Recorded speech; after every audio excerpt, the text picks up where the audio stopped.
ചേട്ടൻ ഇവിടെ നമ്മുടെ എലഞ്ഞിത്തറ കൊട്ടി കയറുന്ന പോലെ മഴത്താളം കൊട്ടി കയറുന്നുണ്ടോ? മഴത്താളൊന്നും കൊട്ടി കയറില്ല. എനിക്ക് നല്ല കോൺഫിഡൻസ് ഉണ്ട്. അതായത് തുടങ്ങിയോ? കുടമാറ്റ ആളുകളുടെ കുടകളൊക്കെ തുടങ്ങി, ചാനൽ കുടകൾ ധാരാളം ഉണ്ട്. പക്ഷെ ഒന്നും സംഭവിക്കില്ല, എന്നും സംഭവിക്കില്ല എന്ന് വലിയ ആത്മവിശ്വാസമാണ്. കാരണം ഇതുപോലെ ഒരു 5-6 വർഷം മുമ്പ് ഇതുപോലെ ഉണ്ടായി മഴമേഘങ്ങൾ. ഞാൻ പറഞ്ഞു വരില്ല, അതൊരു ചെറിയ ഭീഷണിയായിട്ട് നിൽക്കും.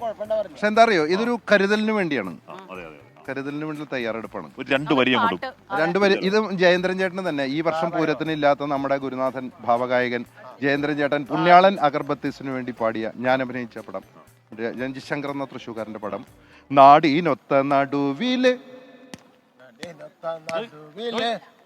നാടിനൊത്ത നടുവില് പച്ചക്കൊട പിടിക്കണ കാട്, വട്ടത്തിലു കൂടുവാന വീടടവുമുണ്ടൊരു പാട്. തേക്കിൻ കാടെന്ന് പറഞ്ഞു പോരണ പേര്, പോരണങ്കിൽ പോരണം ഗടി തൃശ്ശിവപേരൂര്. കാന്താ ഞാനും വരാം തൃശ്ശിവപേരൂർ പൂരം കാണാൻ, കാന്തേ നീയും പോര് തൃശ്ശിവപേരൂർ പൂരം കാണാൻ.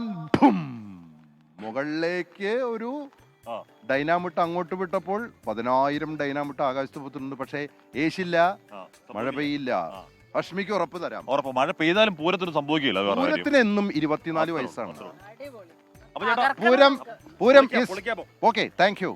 ഹാപ്പി പൂരം. എല്ലാ പ്രേക്ഷകർക്കും ഹൃദയപൂർവ്വം പൂരാശംസകൾ. ഇന്നും നാളെയും മഴ വിടരിക്കോട്ടെ. Okay, thank you. ചേട്ടനില്ലാതെ അന്തരീക്ഷം എന്ത് പൂരം. അതെ.